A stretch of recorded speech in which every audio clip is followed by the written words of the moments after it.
Thanks a lot, Nixo, for the introduction. Yeah, my name's danceratopz. I'm a protocol tester in the Ethereum Foundation. And today we're going to talk about a relatively new repository and test framework for the execution layer. But why do we need a testing framework anyway? I mean, like, how hard can it be, right?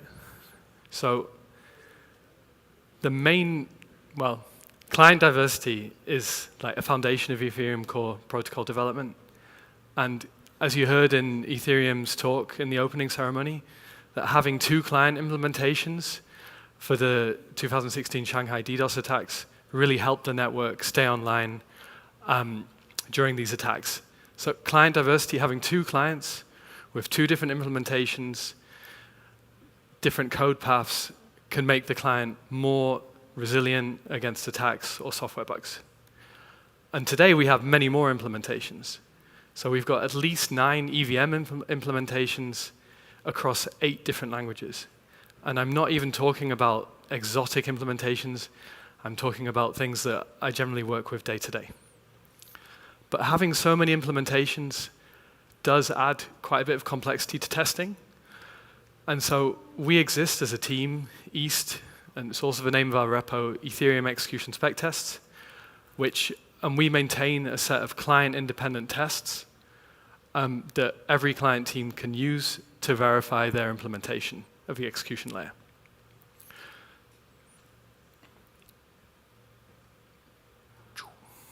So what are we testing, and how do these tests look like?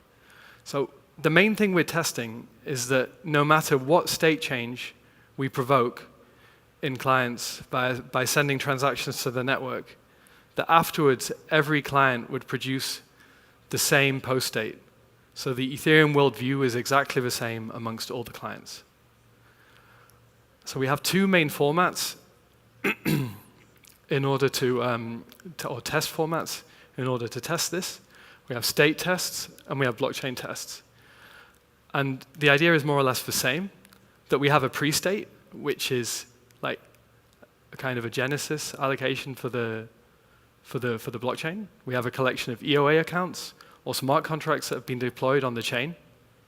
That's the pre-state, the setup for the test. Then we execute a transaction in a specific environment for the EVM. And so what we do is we excite the EVM with a given pre-state and environment, which can be, for example, like block-specific parameters, by sending it transactions, and then we see what the generated post state is. And we want this post state to be the same across all clients. And blockchain tests are more or less the same, but they test, so if you think of a state test, it's like more granular, so it's on a finer scale. You can test individual transactions. A blockchain test can not only have individual transactions, but also contain blocks, and these blocks can contain 1 or more transactions. So they test slightly different things or concentrate on different things. So state tests can test opcodes or gas usage, and a main part of our work is really to verify smart contract interactions. And we can verify that transactions that should get rejected do get rejected. And blockchain tests validate block progression from block to block rejections, and fork transitions. So before we go to the new, let's have a look at the status quo at the merge and see what the state of things were for testing at the EL back when we met in Bogota at Devcon 6. So since Frontier, there's the repository that's managed test generation, or the body of tests, is Ethereum tests. And this is a huge corpus of tests, mainly curated by Dimitri, who's sitting right over there, who created an amazing body of tests, later joined by Ori. And you can see that there's almost 5,000 tests for Cancun. And these test cases are written in YAML, and typically by hand. And they contain comments as well about what the test does. And then they get generated by a tool in another repository called retest.eth, which generates JSON test fixtures using a reference EVM implementation. So the test fixtures are then, so this process is called filling the tests, and the reason is that the test fixtures contain much more information about the test, in particular all the changes in the post in the state, and importantly the state root, which is basically the fingerprint of a change that you can really verify that every client did exactly the same.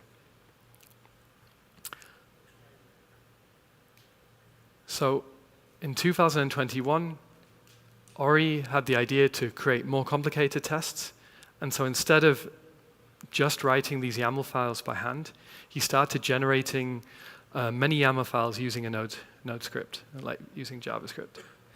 And this allowed him to create many test cases by looping over opcodes, for example. So we get to programmatic tests and generating tests programmatically. So around the same time, in 2021, LightClient was at one of the first interop meetings in Greece and was working on account abstraction and wondering how can we test that. There's so many parameters that we need to change and so many test cases that we need to write. How can we possibly manage this complexity by writing YAML files? And he also came to the same conclusion that we should have programmatic test generation. So what LightClient did was he sat down after the interop and wrote a testing framework in a repository called testing tools, which specified the tests as Python and then generated JSON from the Python. And so this makes it easier to define new test cases and parameterized test cases. So he worked on this for about 2 months, and then this repository kind of went into hibernation and didn't see much work on it. Or actually no work until Devcon 6. So at Devcon 6, everyone was ecstatic that the merge had gone so well, and it was very forward-looking that people were seeing how we're going to handle testing all these complicated features that are coming into the EVM in the upcoming hard forks. And so there was a discussion about what kind of framework can we use, or what should we write in order to handle this. And LightClient piped up and said, I think I've got a project that could be useful. And so this became Ethereum Execution Spec Tests, which is the repository that I work on today. So Mario, who was a protocol tester at the time, sat down and started writing the first test cases, building out the test framework a little bit broader, and was then soon joined by Spencer in January of 2023. And they wrote tests for all the EIPs included in the Shanghai hard fork. And in the first release for Shanghai, or the final release before the fork, you can say, they had 194 test cases to handle the new features coming into Shanghai. So Shanghai really showed us how powerful a programmatic test framework can be, and how easy it is to write test cases in Python. At that time, the repository used completely custom code to collect all the test cases and generate the test JSON. And although we're not writing tests like unit tests, we had the idea, what if we just use a standard test framework to do the job for us? And so we rewrote the framework to use pytest, which is like the de facto test framework for Python. And pytest has a lot of advantages. It's extendable via plugins, and there's a large existing ecosystem for plugins. So if we ever need a new test result format, we can just install a new plugin and get the test results in JSON or in XML or in HTML. You can also add your own custom plugins, which is very important to us because that's basically how we've implemented all our commands within EEST in order to generate tests, and later we'll see execute them. It allows for easier debugging, and last but not least, it means that we can really easily parameterize test cases. And as you can see in the screenshot, which is from our documentation, how heavily we parameterized blob transactions, for example. So what you're looking at is test valid blob transaction combinations. And so this is a blockchain test that has 1 to 6 transactions. And each transaction contains a different number of blobs, and we test all possible combinations that are accepted by clients. And we have an accompanying test for invalid blob transaction as well. And so essentially, to parameterize this test becomes one-liner, and if the spec would change and the max blob count increases, we can change it in one place and generate many more nice tests. So this has really accelerated test development, and you can see that in the Cancun release, we had over 2,400 tests included in that just for Cancun. So this has also really helped us to create a contributor-first repository. We really want, this should not be a dark corner of protocol development. We really want EIP authors, EIP implementers, even white hat hackers, anyone to come along and use this repository. We want them to come and write tests. There's soon going to be a new tool to help you get started interactively, thanks to Rahul, who was an EPF fellow. And we'd also like people to be able to generate tests from a transaction hash of a bad transaction on a DevNet, for example, automatically. So you generate the Python code directly. And we also want people that, even if they're not directly contributing to the repository, EIP implementers, after they've been working on their implementation and wondering if corner cases are covered in the test cases, they can come to our repository and look at our documentation, browse it, and really check whether the coverage is there that they expect. Is the corner case they just thought of, is it already in the tests, or should they come and pester us to make it, or even add it themselves? This has really helped us unlock parallel development for multiple forks in parallel. And for Prague, we've got 2,500 test cases. And in parallel, we've been also implementing tests for the upcoming fork for the EVM object format, where we added a new test format to validate EOF bytecode. And we have 9,000 new test cases already for EOF. And this is really a huge thanks to the Ypsilon team and to Dano, who have done an amazing job of writing these tests and contributing to our repository. Also, a big thanks to Ignacio and Guillaume and Spencer from the testing team, who have contributed to adding the infrastructure to the framework in order to test Virtual. So it's already possible now to fill and run existing tests until Shanghai for the Virtual transition. And the witness has already been added to the fixture format, so we're ready to test that when we move closer to Virtual. So at this point, we had a relatively usable filling framework for generating these tests. But we really missed something. We really missed the feedback. So if you want to really test a client, you can't just fill the tests. That's just generating the tests. And we mentioned before that we use an EVM reference implementation to fill out the features, so we can get a state root that we can compare to other implementations. This is a differential test. And if you want to really test a client, you've then got to take this JSON and then test the client by getting this other client to consume the JSON that the first client produced. So it's a two-step process. And we were missing fast feedback within our repository. So we then added 3 commands for us as test developers to quickly run the tests against a client. The first one, consume direct. You can execute or run the test against the client's native consumer. And the last 2, consume RLP and consume engine, allow you to test a client in the Hive test environment using different code paths, either by loading RLP encoded blocks upon startup or via engine new payload.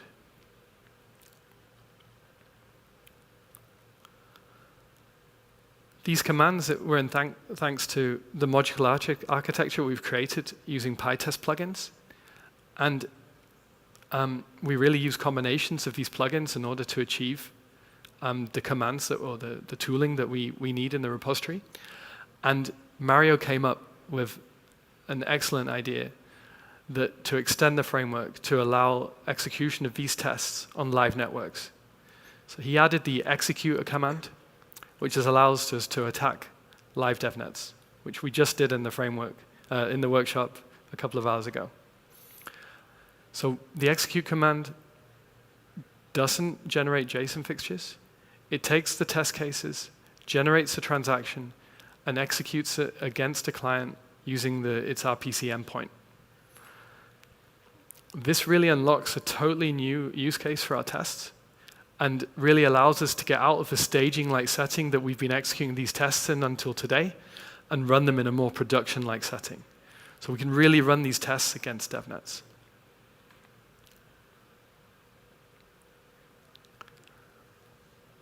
So we've done a lot of work over the last year or 2 years to improve the lives of test implementers. But we're not done yet. We'd really like to also help improve the lives of client developers. One large job, but still not done, is we'd like to merge the corpus of tests from Ethereum tests into EEST. And we'd also like to, this would mean that clients can then, they only need to download one artifact. Because Ethereum tests are still, they're still very important to consume. And at the moment, client teams have to develop, to consume tests from 2 different sources. And once we manage to merge these tests, we can catalog them a little bit better, and clients only have to depend on one artifact to test their clients. And as you can see, we've developed quite a lot of tooling over the last couple of years, and we'd like to be able to provide this tooling to client teams so they can use it in their test flows in order to get faster feedback on their performance on a PR basis, so they can rapidly iterate on their development. For that, we also would help if we had faster test execution. Hive is quite slow, for example, because this test environment is a system test which instantiates a client in a Docker, and this client the Docker container gets pulled down and started up for every test. We'd like to make this a bit faster so clients can get faster feedback. Additionally, we'd like to enable easier test debugging so that clients can really run the same test, hopefully, if possible, in their native environment, so they can drop into their debugger when they need to in order to find out what the problem is when they're running the test. We also would like to improve the development cycle. So our team the EEST team has recently merged with the Execution Specs team, the EELS team, that handles the Python implementation of Ethereum specs. We've merged with them to become one team called Steel, the specs and testing of the Ethereum execution layer. And we now fill all our tests. The reference implementation for filling tests should really be EELS.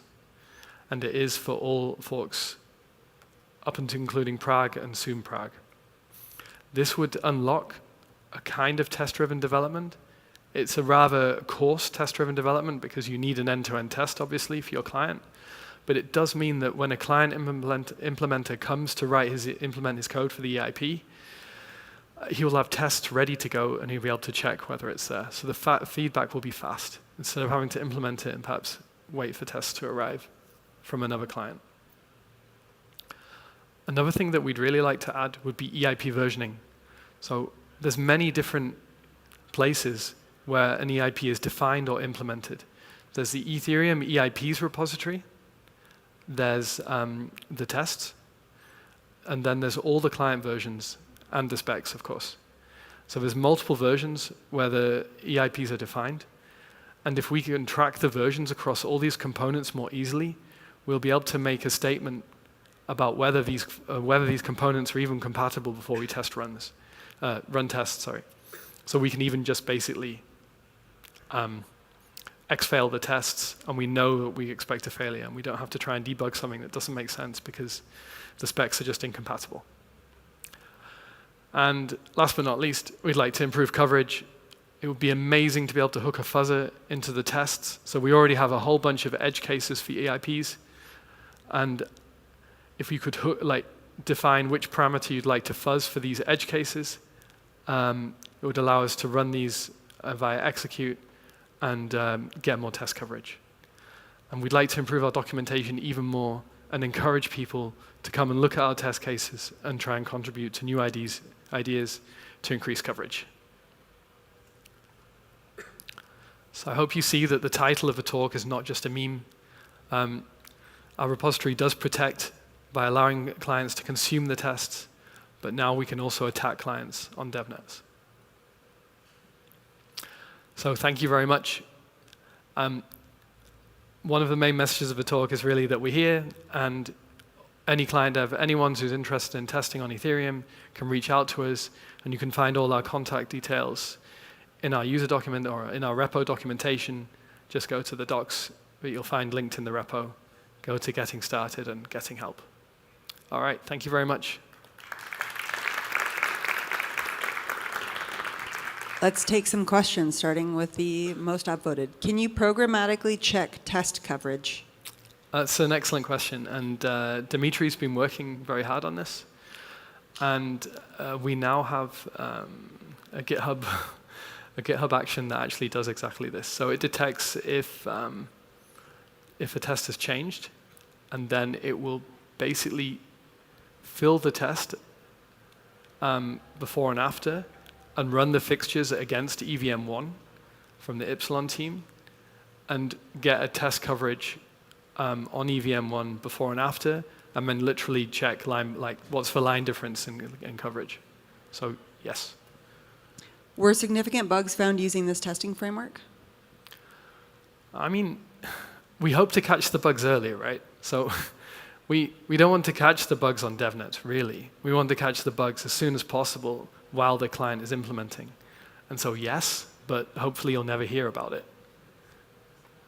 Up until Pectra, which EIP was the most challenging to test? Up until, not including Pectra? Not including Pectra. Let me think. I would say probably 4.844. Yeah. Are test fixtures in Ethereum spec tests already included in Ethereum tests? Yes, but we'd rather go the other way. So we consider the future of testing Ethereum spec tests, and so we'd rather get Ethereum tests in execution spec tests. As an interim solution, Dimitri filled our fixtures from retest ETH using our framework and included them in retest ETH, in Ethereum tests, like the test repository. But because our tooling is in our repository and we can generate releases more quickly, I would prefer to keep our releases in execution spec tests, and I think that's the approach we're going for now. And hopefully soon, before EOF, we'll have Ethereum tests and execution spec tests. Can you give some insights into the testing limitations? Like what is not easy to test?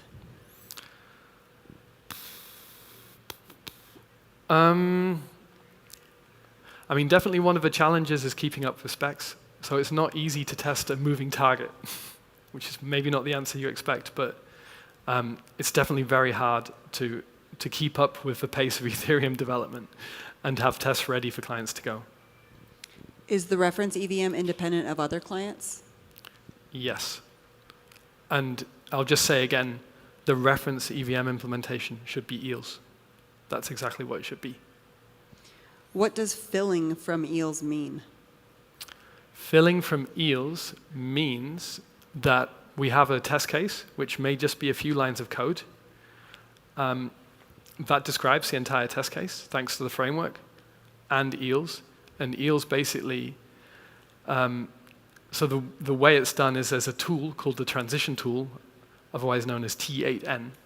And this gives a doorway to the EVM, and we give it inputs and a transaction, and this EVM, the T8N tool, gives us the expected output. And so this means that we generate a lot more information. As an example, the test framework can't tell you what the balance, we could add it, but we don't tell you what the balance of an account is after it's sent transactions to a network, because we don't know all that. We could add all the gas costs, but there's a lot of complicated things that we need to track, and we don't track all of them. So if we wanted to track all of them, we'd be implementing an EVM, and we don't want to do that. It's not our focus. So we use a reference in EVM, EELS, that gives us all this information, including the state root. Will the engine API get incorporated into this version testing mechanism? It is partially, because we generate different test formats, and one of the test formats is called the blockchain engine test format, and these fixtures can be sent to a fully instantiated client that's running within a Hive environment, and they're executed using engine new payload. But the engine API specifically, this is really about more EVM specs rather than engine API specs.